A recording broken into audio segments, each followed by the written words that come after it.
Respected guardian and dear student, आज हम इस वीडियो में बात करेंगे, जैसा कि आप थंबनेल में देख ही चुके होंगे, नीट क्वालिफाई से लेके एमबीबीएस एब्रॉड डिग्री लेना, लाइसेंस, एनएमसी गाइडलाइन, फिर इंडिया आके कौन सा एग्ज़ाम देना पड़ेगा आपको, फिर उसके बाद से इंडिया में प्रैक्टिस, मतलब ये जो जर्नी होने वाला है आपका, इस जर्नी के बारे में डिस्कशन करेंगे। बहुत सारे स्टूडेंट्स को कन्फ्यूज़न है कि भाई एमबीबीएस एब्रॉड प्लान कर रहे हैं तो क्या होने वाला है आगे, कैसे मतलब ये सफ़र कैसा होगा।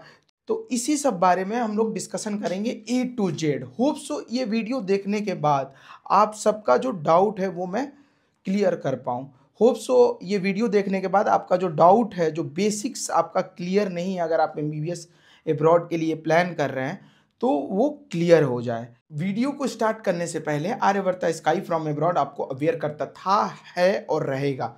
आगाह करता है, सूचित करता है कि be aware of hidden charges like one time charge, overhead charge, miscellaneous charge, administrative charge, processing charge, extra charge for visa in India, entrance exam charge. ऐसा कोई भी चार्ज रियल में एग्जिस्ट नहीं करता। ये एक एजेंसियों का फैशनेबल तरीका होता है आपसे पैसा लेने का। ये क्या करेंगे, फर्स्ट ईयर में आपका बजट जो है 3-4 लाख एक्सीड कर देंगे। कंसल्टेंसी फीस तो लेंगे ही, उसके अलावा ये सब झूठ बोल बोल के चार्जेस लेंगे। और हाँ, इस बात के लिए मैं अपने आप पे प्राउड फील करता हूँ कि हमारी कंपनी ही एकमात्र इंडिया की ऐसी कंपनी है जो कि बिल्कुल trust plus truth plus transparency पे काम कर रही है। और हमारा मुहिम जो है ये हिडन चार्जेस के खिलाफ है। इसके लिए हम लोग को बहुत सारा ब्लेम झेलने को मिल रहा है। अगर हम लोग ये सब चार्जेस लेते, मीन्स चोर के साथ अगर चोरी में इन्वॉल्व रहते तो हम लोग को कोई भी ब्लेम नहीं करता।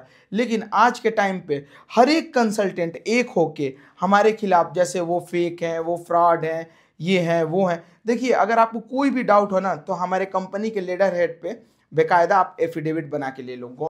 इंडियन गवर्नमेंट के हिसाब से एफिडेविट से बड़ा कोई प्रूफ नहीं है।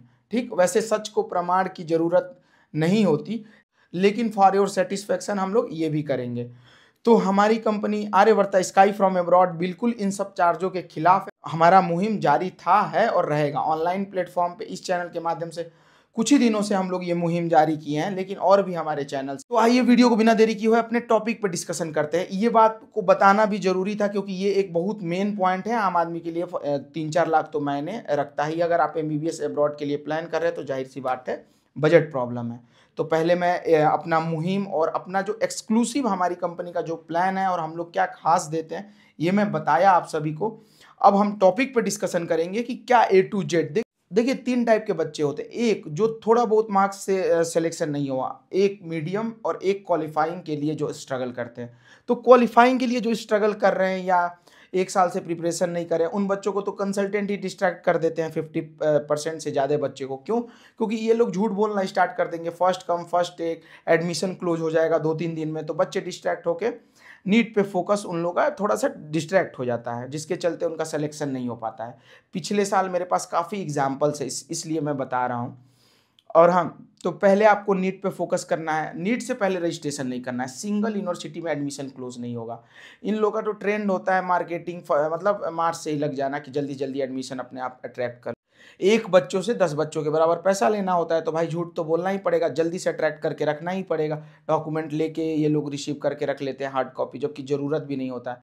तो पहले आपको नीट पे फोकस रखना है, नीट क्वालिफाई करना है। नीट क्वालिफाई करने के बाद अब आपको अप्लाई करना है किसी भी यूनिवर्सिटी में, तो उसके लिए आप कोई कंसल्टेंट चूज़ करोगे। कंसल्टेंट चूज़ कर लिए, उसके बाद 12th की मार्कशीट और पासपोर्ट। 10th की मार्कशीट किसी भी यूनिवर्सिटी में नहीं लगता है, लेकिन ये लोग मांगते हैं 10th का मार्कशीट भी, आधार कार्ड, पैन कार्ड, जो मन में आए मांग ले। लेकिन पासपोर्ट मैंडेटरी होता है और 12th की मार्कशीट मैंडेटरी होती है। पासपोर्ट जब तक आपका नहीं बना हुआ होता है तब तक आधार कार्ड पे भी एडमिशन लेटर इशू होता है। एडमिशन लेटर एक प्रकार का ये है कि हाँ, आपने अप्लाई कर दिया किसी भी यूनिवर्सिटी में A to Z, admission letter आपको प्राप्त होगा। मतलब NEET qualify, admission letter, admission letter के बाद एक डेट अनाउंस होगा जुलाई, मतलब जून में ये डेट होता है एंट्रेंस एग्ज़ाम। इंट्रेंस हुआ उसके 10 से 15 दिन बाद, मतलब इंट्रेंस के रिजल्ट जो है वो 24 घंटे के अंदर आ जाता है। उसके 10 से 15 दिन बाद इनविटेशन लेटर आता है। उसके बाद 4 से 5 वर्किंग डेज में आपका क्या होगा, वीज़ा लगेगा। वीज़ा लगने के बाद एक डेट अनाउंस होगा, कॉमन डेट। सारा बैच जो है, जैसे मान लीजिए कोई भी स्टूडेंट जाएंगे हम ही लोग के थ्रू, तो ग्रुप में बच्चे जाएंगे, तो एक डेट डिसाइड करके बैच फ्लाई होगा उस दिन। उसके बाद हम लोग रशिया में अराइव करेंगे। ठीक। वहाँ हम लोग स्टे करके वीज़ा एक्सटेंशन, आपका मेडिकल इंश्योरेंस, फ्लोरोग्राफी, डेक्टिलोस्कोपी, बायोमेट्रिक, ये सब डॉक्यूमेंटेशन प्रॉपर कराने के बाद आपका क्या होगा, वहाँ पे कार्ड ओपनिंग, सिम कार्ड दिलवाना, ये सब हो गया। उसके बाद आप क्लास अपना स्टार्ट करोगे। अब 6 सेमेस्टर पे एग्ज़ाम होगा। 5.8 ईयर का ये कोर्स ड्यूरेशन होगा, इंक्लूडिंग होगा इंटर्नशिप 5.8 ईयर, ठीक। फर्स्ट 3 ईयर में ज़्यादा फोकस रहेगा थ्योरी पे और लास्ट 3 ईयर पे ज़्यादा फोकस रहेगा प्रैक्टिकल पे। ऐसे करके आपका कोर्स ड्यूरेशन कंप्लीट हुआ। उसके बाद अकॉर्डिंग टू एनएमसी गाइडलाइन आपको लाइसेंस लेना होगा, उसी कंट्री का गॉज एग्ज़ाम आपको देना है, ठीक। एक्रीडासिया देना है एक्रीडिटेशन लेने के लिए। तो उसके बाद से आप वहाँ से लाइसेंस लिए, फिर आप एफएमजी, जो कि एफएमजी हुआ करता था, अब नेक्स्ट होगा, जो कि इंडियन मेडिकल ग्रेजुएट और फॉरेन मेडिकल ग्रेजुएट के लिए कॉमन एग्जाम है, उसमें आप एलिजिबल हो अपीयर होने के लिए। फिर आप नेक्स्ट 1 दिए, क्योंकि ये एनएमसी गाइडलाइन है कि जिस भी यूनिवर्सिटी से आप अपना कोर्स ड्यूरेशन कंप्लीट कर रहे हो, उसी कंट्री जहाँ यूनिवर्सिटी सिचुएट उस कंट्री का लाइसेंस होल्डिंग भी आपके पास होना चाहिए, लाइसेंस टू प्रैक्टिस उस कंट्री के लिए। तो लाइसेंस टू प्रैक्टिस लिए, फिर इंडिया आए, एलिजिबल हो गए। अब यहाँ पे अपना एफएमजी नेक्स्ट 1 दोगे, फिर 1 साल का इंटर्नशिप होगा, फिर नेक्स्ट 2 होगा प्रैक्टिकल बेस।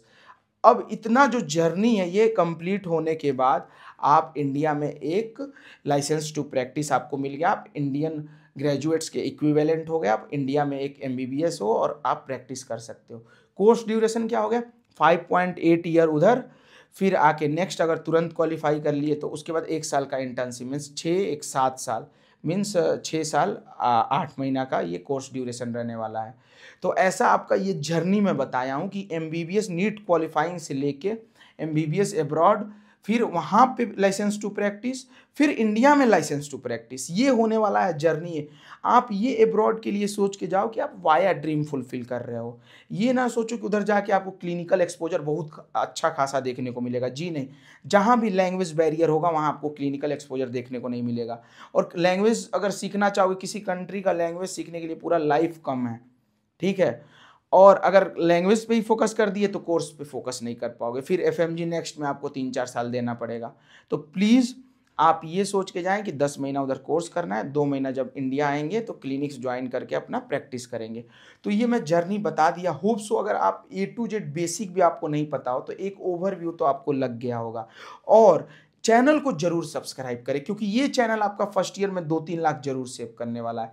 कंसल्टेंट क्या कन्फ्यूजन क्रिएट करेंगे, देखिए उनका चैनल नया है, वो आज से पहले स्टूडेंट नहीं भेजे हैं, वो स्कैम ये वो, ऐसा कुछ नहीं है। मैं बिल्कुल एफिडेविट बना के दूंगा जेन्युइन।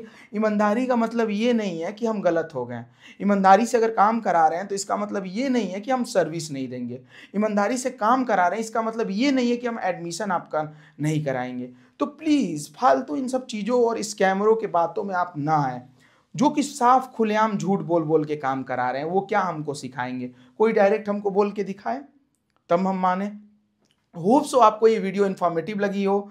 चैनल को जरूर सब्सक्राइब करें, लाइक करें और ज़्यादा से ज़्यादा शेयर करें। तब तक के लिए शुक्रिया, धन्यवाद, ऑल द बेस्ट।